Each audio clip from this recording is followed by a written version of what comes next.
Hey guys, Alex here from Trademate Sports, and today I'm going to answer the age-old question of what is the best sport to bet on. Choosing the best sport to bet on can be a game changer for your betting success, but the answer is going to be different for everyone based on who the sports bettor is, where they come from, and what kind of sports they're interested in. So I'm going to start the video by going through 4 criteria points to help you decide what is the best sport to bet on for you. And then I'll finish the video by going through my choice on what I think is the best sport to bet on. But before I get into today's video, please make sure you subscribe to our channel and click the bell so you get a notification anytime we post a video like this. It is a scam when you don't allow everyone to operate on fair terms. We are the Robin Hoods of sports betting. We take something back from the rich bookies and enable our customers to beat them instead. My first bit of criteria to choose which is the best sport to bet on is what's the easiest sport to beat. Now, generally, when you're choosing what's going to be the best sport to beat, it's generally going to be either a smaller league or smaller, less popular sport, or it's going to be betting into a market on any sport that is smaller. So an example of that would be, let's just say you want to be betting on basketball or the NBA or the WNBA.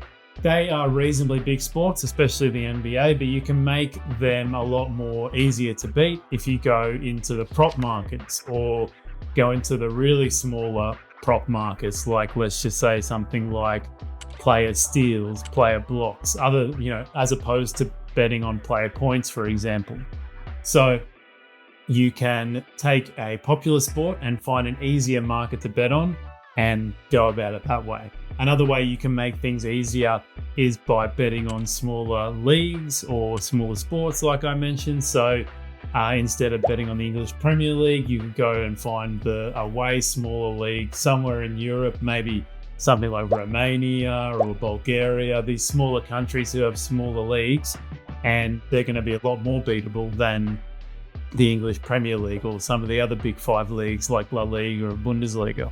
If you want an easy way to find out what is a small league compared to a bigger league, go onto a website like Pinnacle Sports and check out the limits on some of these games.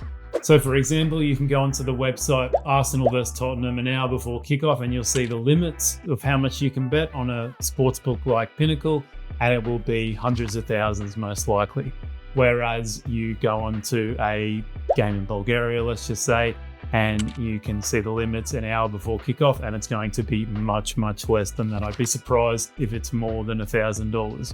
So go and check that out, and that's going to be a really good indicator for you to see what are the smaller leagues and which ones are easier for me to beat.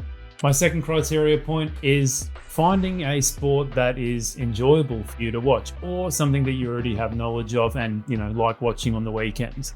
The only issue with that is the sports that people like, or the leagues that people like, the biggest leagues in the world.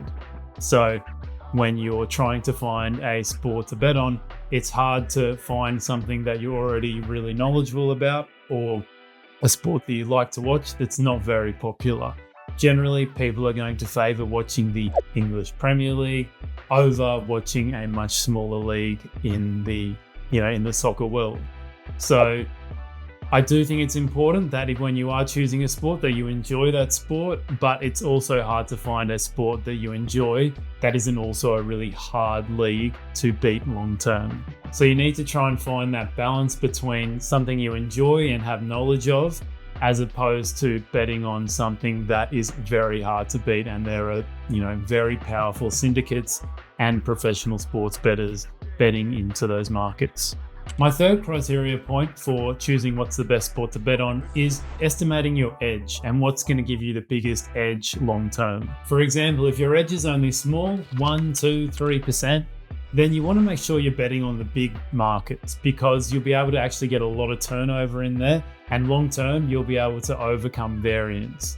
Whereas if you're betting on a 1-2% edge on a, let's just say, prop market, it's going to be really hard for you to get a lot of turnover in. And long term, you're going to succumb to probably a lot of, positive and negative variance, but you're more likely to succumb to negative variance. And that's going to be a much longer journey for you. But if your edge is a lot bigger, then maybe you don't have to worry about these things. So targeting sports that have maybe a 5 to 10% ROI or edge. And then that way, long term, you won't succumb to as much variance and you won't have to worry as much about getting a lot of turnover in. So it kind of goes on to my fourth criteria point, which goes into the turnover side of things. If you have a big edge, then you don't need to worry about getting as much turnover in. But if it's the opposite way around and you have a smaller edge, then you really need to be worrying about how much turnover you're getting in and what league you're betting on or what sport you're betting on. Because in that case, if it's only a 1 to 2% ROI, then you need to make sure that you've got a 1 to 2% ROI on a sport where you can bet lots of money. Otherwise, long term, it's probably not going to be worth your time to be betting on that sport. So heading into my fourth criteria point, which I think might be the most important one, is turnover. Which sport can you bet the most money on?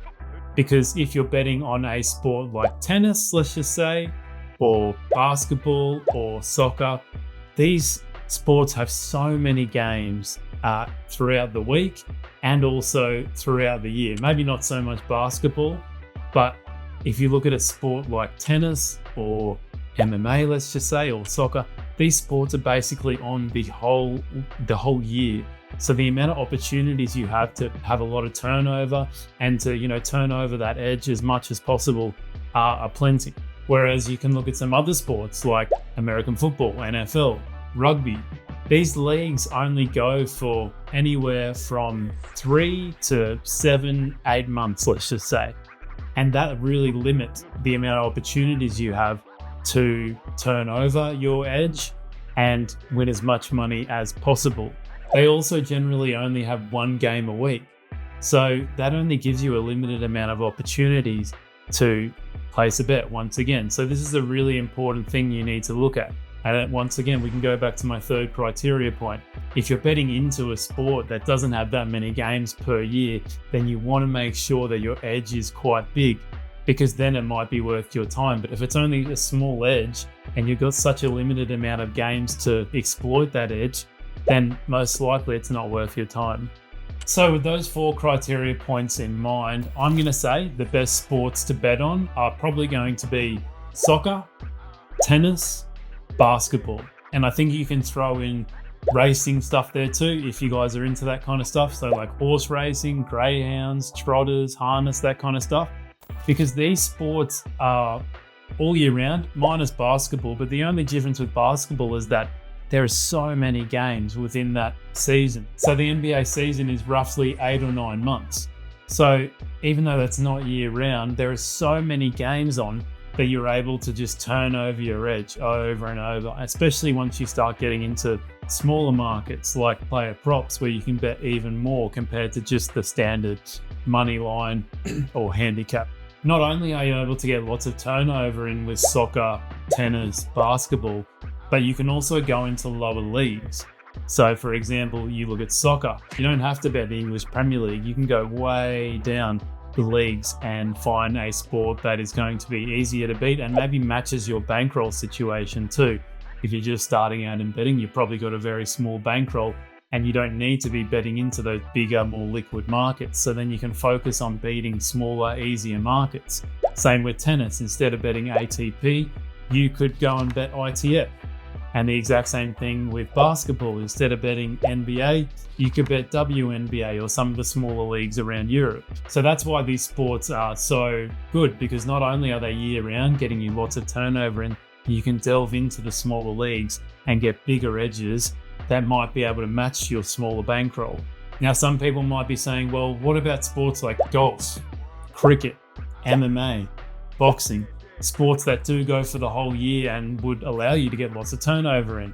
I'm not going to turn you off those sports, but the difference between those sports and the ones like soccer, tennis, and basketball is that there's not as many games on, or not as many fights on. There's only fights or games on the weekends, whereas those other sports, it's throughout the whole week, so you're not going to get as much turnover in.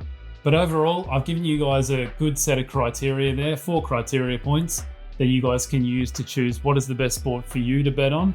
But for me, as I just said, I think if you're looking at sports like soccer, tennis and basketball, if you do like those sports, you have knowledge in them, enjoy watching them, then I would say they should be some of the sports you should target. And as I mentioned before, if you are also into the racing side of things, then horse racing, greyhounds, these are great markets to exploit because they are also year round and there are races on every single day.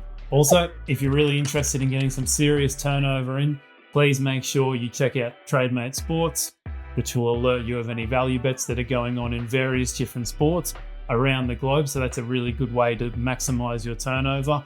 But if you're just here to watch the video, please make sure you like, subscribe and click the bell so you get a notification anytime we post a video like this. Cheers guys.